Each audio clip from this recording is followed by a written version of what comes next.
कहाँ गई थी तुम? राफे बेटा आप अंदर जाओ, मैं भी आती हूँ।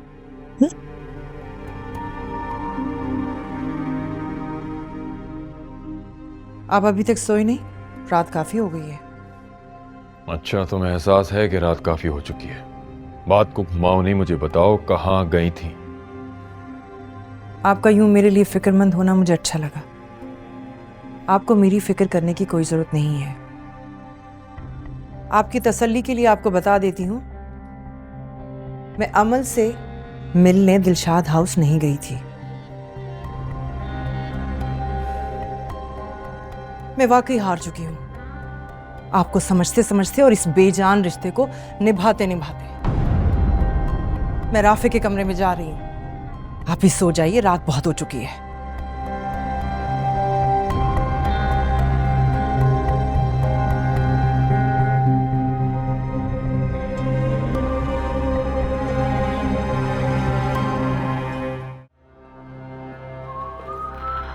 What the heck? महा, ये सब क्या है?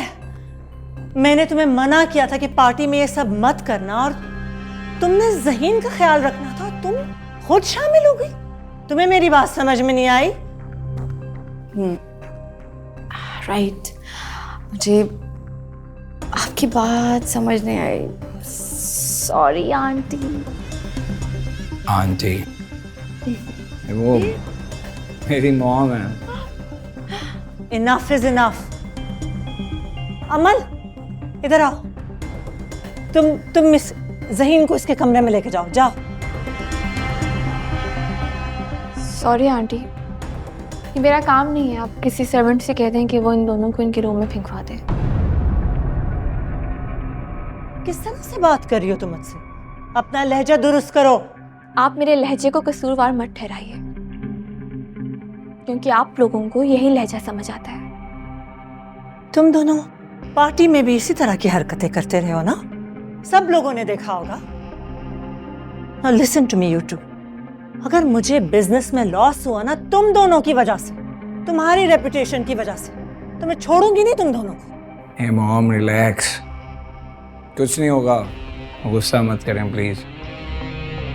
ओ बस करो तुम दोनों। ज़हीन, तुम दिलशाद अकबर के बेटे हो, सारी दुनिया की नजर होती है तुम पे। तुम्हारी छोटी सी गलती भी ना मेरे लिए इतनी बड़ी प्रॉब्लम क्रिएट कर सकती है कि तुम सोच भी नहीं सकते। तुम्हें ख्याल ही नहीं है अपनी माँ का। सोचूंगा। चलो ठीक है भाई, शौहर की कदर ही नहीं है।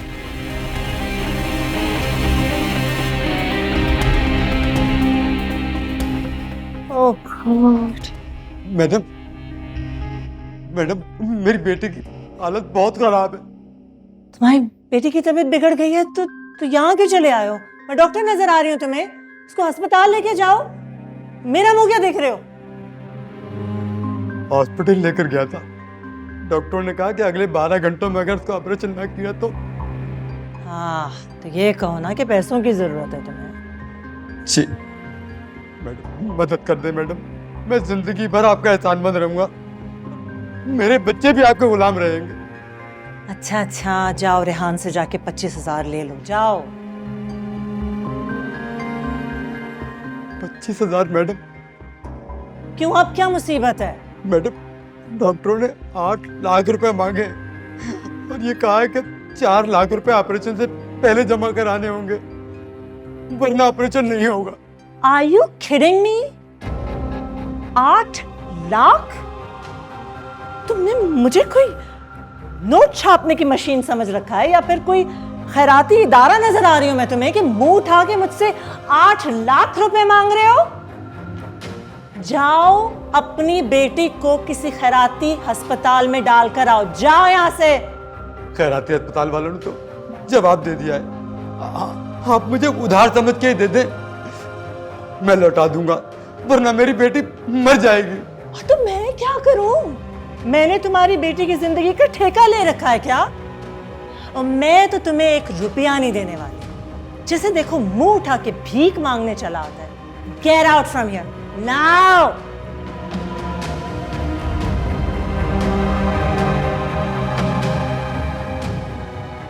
परेशान ना हो, अल्लाह ने चाहा तो आपकी बेटी को कुछ नहीं होगा। मेरी बेटी मर जाएगी। आप परेशान मत हो, अल्लाह पे भरोसा रखें। आप एक काम करें कि बाहर लॉन में मेरा वेट करें, मेरा इंतजार करें, मैं आती हूँ। ठीक है मैम।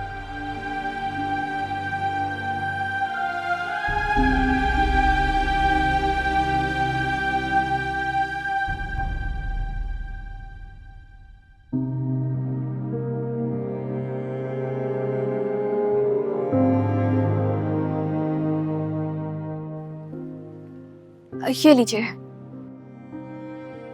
मैम ये हाँ, ये मेरी कुछ ज्वेलरी है, लगभग 7-8 लाख की होगी। आप इसे बेचकर अपनी बेटी का ऑपरेशन करा लीजिए।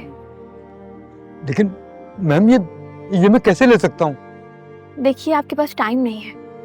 आपने खुद कहा था ना कि अगले 12 घंटों के अंदर आपकी बेटी का ऑपरेशन होना जरूरी है, तो आप ये रख लीजिए। वैसे भी ये मेरे किसी काम की नहीं है।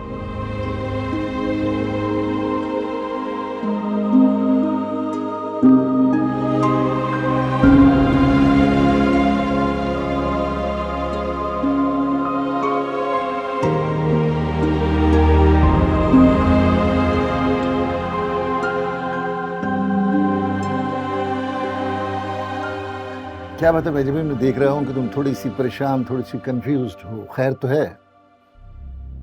हाँ, मैंने अपनी प्रॉपर्टी सेल करने के लिए आपको अच्छे ब्रोकर्स लाने को कहा था। आप ये परचून की दुकान से लोग उठा उठा के ला रहे हैं मेरे लिए। बेंजामिन बेगम, आसमान से जमीन पर आकर सोचिए सिचुएशन को। ये जो 2 नंबर तरीकों से कमाया हुआ माल होता है ना, उसके लिए इतनी लालच अच्छी नहीं होती, समझिए आप। तो इसका मतलब ये तो नहीं है ना कि मैं अपनी करोड़ों की जमीनें कौड़ियों के दाम बेच दूं। अच्छा खैर, ये बताएं शेख साहब कि अकबर साहब का कुछ पता चला? कहाँ है वो? मुझे तो कुछ मालूम ही नहीं उनके बारे में। एक बात बताओ बेंजामिन, क्या वाकई तुम्हें अकबर के बारे में कुछ मालूम नहीं है? नहीं, मैं वाकई में नहीं जानती कि अकबर साहब कहाँ हैं। तो तुम्हारे लिए ब्रेकिंग न्यूज ये है बेंजामिन कि अकबर इज डेड। अकबर मर चुका है। क्या क्या कह रहे हैं आप? अकबर साहब मर चुके हैं? ओह गॉड, कब हुआ, कैसे हुआ? ये मुझे तो पता ही नहीं। मेजर पैरालाइज या फालिज का अटैक हुआ था। ये अशफाक साहब को फंसाना तो बहुत महंगा पड़ गया। मुझे मुल्क छोड़ना पड़ा और अकबर साहब तो दुनिया ही छोड़ के चले गए, और मुझे किसी ने कुछ बताया भी नहीं। अकबर साहब की फैमिली से भी मेरी मुलाकात हुई, उनके मिसेस से भी 1-2 बार बात हुई, लेकिन मुझे कुछ भी नहीं पता चला। मुझे तो अकबर साहब की फैमिली भी बहुत बेईमान से लगती है। वो तो पहले अकबर की डेथ को लोगों को बताना ही नहीं चाहते थे, पर उनकी फैमिली के करीबी लोगों से बात पता चली कि उनका इंतकाल हो गया यूरोप में। पता नहीं ये लोग क्या चक्कर चला रहे थे, मैं तो भी समझ नहीं पाया हूँ। हाँ, जानती हूँ मैं अच्छी तरह से। मैं जाऊंगी अकबर सर की फैमिली से मिलने के लिए। जरूर जाना। मुझसे तो वो लोग बिल्कुल खफा हैं कि मुझसे मिलना ही नहीं चाहते। मैंने एक मरतबा भाभी साहब से कहा था कि अशफाक को फंसाने में अकबर का हाथ है। उससे नाराज होंगे, बस ताल्लुकात ही तोड़ ली। तुम जरूर मिलना उनसे। हाँ, ये बात तो बिल्कुल सच है कि इस सारा का सारा प्लान अकबर सर का ही था। हम तो उनके साथ ही थे। लेकिन मुझे तो तुम लोगों ने कभी अपना साथी नहीं समझा बेंजामिन। ऐसी बात बिल्कुल भी नहीं है शेख साहब, हमने ऐसा कभी भी नहीं सोचा। एक्चुअली मैं बहुत ज्यादा बिजी थी, इसलिए मैं किसी से भी कोई कांटेक्ट नहीं रख पाई। अंदाजा है मुझे, समझता हूँ सारी बात। बस शेख साहब, आप जल्दी से मेरी सारी जमीनें बिकवा दें ताकि मैं अमेरिका वापस चली जाऊं। बिक जाएंगी, जरूर बिक जाएंगी बेंजामिन, इतनी परेशान मत। I promise that.